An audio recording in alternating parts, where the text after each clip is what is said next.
What's up, ladies and gentlemen? It's your boy Ruben, and I'm a little just down in the dumps this week because we took an L in week 2 to the Kansas City Chiefs. Unfortunately, the Jacksonville Jaguars lost to Kansas City Chiefs 17-9. And this was a particularly difficult loss for me. And and I'm in a lot of the Jags groups, so I see how a lot of people feel, and there's kind of two factions. There's two people. There's one kind of person that is just irate, and then there's the other people that are like, it's week 2. And usually I'm the, it's week 2, okay? But this loss pissed me off to a level that I haven't been this upset in a while. And the reason for it is this week 2 loss, and you can call it an overreaction. I'm going to explain why you don't have the appropriate amount of anger if you don't feel the same way I do. The reason is this loss was an entire organizational failure from the top down.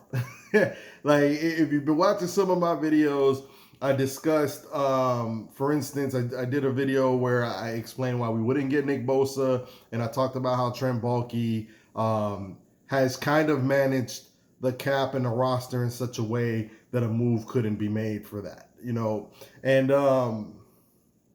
at least responsibly. Let me maybe put it that way. Then I went on to discuss how in the offseason, I wasn't particularly happy with our offseason. Now, we have talent on the roster. He does have a hand in that, of course. But before, I give him the ultimate pat on the back, I see a lot of the handwriting on the wall where some tough decisions are going to have to be made coming soon. And this particular offseason, I didn't feel like we got better as a team. We're doing a lot of relying on a lot of people to take the next step. But we didn't fill the holes we needed to fill. We knew offensive line was going to be a particular problem. We didn't seem ready for it, so we ended up having to kind of use a first-round pick on an offensive tackle, which I felt was a lateral move. We used a second-round pick on a tight end, which I felt was a lateral move. And then we used a third-round pick on Tank Bigsby, which is essentially a backup running back. While I like the draft, I want to reemphasize, I liked all the players we got in the draft. They were players at positions that I felt we either should have had a plan for or didn't necessarily need right now. We needed more help in the secondary. We like the Evan Ingram saga shouldn't have carried out in a way that we felt the need to draft a tight end that early. And we just could have used some of our resources in a better way, in my opinion. Now, how does that translate to this weekend's win or loss? Excuse me. Well, while the defense played great, we held Kansas City to 17 points. Some of the stuff that you're seeing on the field is a product of not being particularly prepared. We knew the O-line was going to be a problem. We should have definitely addressed this sooner or had a plan sooner than just having to abruptly draft a new right tackle and plug them in or whatever. I don't want to get into who they should have got. That's maybe something for another video. Yeah, subject for another video. Almost did it. But anyway, so with that being said, we got hit alive on the O-line. O-line was an issue last year. We knew it. We didn't really do anything to address it outside of drafting Anton Harris. And the reason it was a lateral move is because we had a right tackle. It was Jawan Taylor. All we did was replace him, basically. So don't like it. Jawan Taylor was the best Jaguar on the field the other day, and we still let him off the hook. Do you understand what it's like to watch them put themselves behind the eight ball over and over and over again? Fumble on the punt return, interception by Cisco. How many times were we on their side of the field and we didn't score a single damn touchdown? Let me do a better job of explaining for those that probably think I'm all over the place, okay? I said organizational failure. I think we could have did things with this roster better. For instance, we could have addressed the secondary. We've been known that we need interior linemen.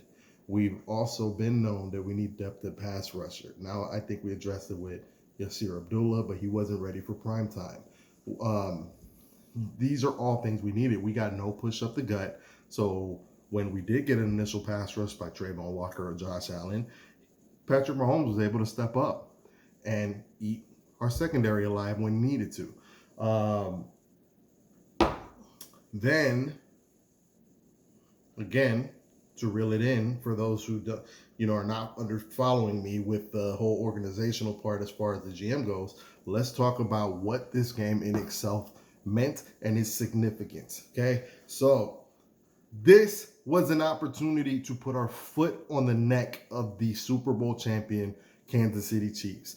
We had the opportunity to not only put them down 0-2, but to finally rid them of the Arrowhead Invitational that has been the playoffs and the AFC Championship game. We had an opportunity to really put our foot on their neck and take over the number one spot. I really feel like the Jaguars can be that good this season, okay, where they can be the first seed in the AFC. And this was the game that not only would have put the league on notice, but it would have catapulted us ahead of the Kansas City Chiefs, being up 2 games with the tiebreaker. That's why people are pissed off if you're not understanding. This wasn't just your average game. Any other time in the past, we never really thought we were better than the Kansas City Chiefs. And truth be told, we're not sure now if we're better than the Kansas City Chiefs. But this game, we at least felt like we were on par, that if we could do shit like hold them to 17 points and get multiple penalties and a ball bounce our way, we should win this game in a landslide. I don't think you understand that this should have been a blowout. A blowout. We've been pitching that this is going to be an offensive team that is going to ascend. We're going to average like 30 points a game. We looked nothing like it. We looked ill-prepared. And then coaching. I don't buy. All right, and I don't know what y'all are going to say. Some of y'all are going to say, well, Press Taylor called plays in the second half. If you guys really believe that, then I got a house over on the east side to sell you. You know, it's sitting on bricks, but that's just because, I got some maintenance guys, it's a whole mansion, all right, for that could sell you for $1 million. Never mind that, all right? If you really believe that Doug Peterson ceded play calling duties to every second half, that's just ridiculous. It doesn't even make sense, if you want to be honest with you. You really think that he felt the game out and said, all right, you bring us home. The head coach did that in his first year, in a crucial year for Trevor Lawrence, mind you. No, I don't believe that at all. And a part of the reason I don't believe it is because the play calling is kind of evident. We're making a lot of the same mistakes we made early last season that I thought Doug Peterson kind of responded to in the way of making adjustments. For instance, we can't just drop Trevor back like we have the greatest O-line. We have to get the ball out of his hands. We have to create a lot of misdirection. We have to get him on the move. We have to do speed outs. We have to do a lot of slants and things like that, right? We're making a lot of those. We have to help him with the running game.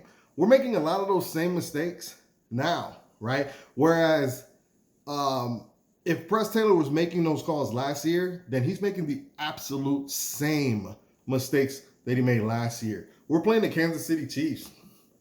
I think we ran the ball 18 times, 5 of which was by Trevor Lawrence. 18 times for 74 yards, 5 of which was by the damn quarterback. Travis Etienne, 12 carries. Where was Tank Bigsby? Do you know how many times we were at the goal line, in the red zone? Where was Tank Bigsby? Run the ball. Run the ball. Trevor Lawrence was 0 for 7 in the red zone. It was embarrassing. It was an embarrassing effort. I can't see how any of y'all can get behind it. We were 0 for 2 on 4th down. We were 3 for 12 on 3rd down.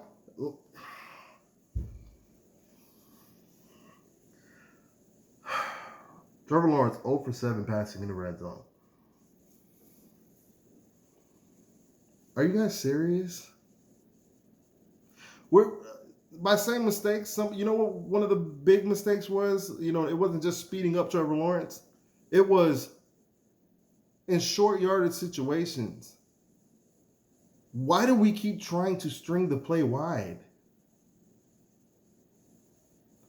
You have huge interior offensive linemen. Brandon Scherf and Luke Fortner, I understand they were dealing with injuries, but those are big boys. 6'6", over 300 pounds. You can't get a yard? You drafted a power back and you can't get a yard? 2 yards? That was a rough watch. I don't know if you guys are with me. Definitely like, subscribe, share. You know, I'm going to be reading the comments. Let me know what your opinion is. I will say this, is I don't want to end it on a negative note. I do believe we bounce back. I think this is one of those losses that could springboard his team as well. But damn, what a missed opportunity. What a missed opportunity this was. At home. It's in September. We are hosting the Super Bowl champions. That's a cold weather team, mind you. Travis Kelce wasn't even Travis Kelce. We held them to 17 points. I can't. All right, I think my rant's done. I expect a definite bounce back against the Houston Texans. The rest of the AFC South seemed to win their game this weekend. So, you know, we're still at the top, but not by much. We really could have put distance between us and a lot of people. The AFC can be had.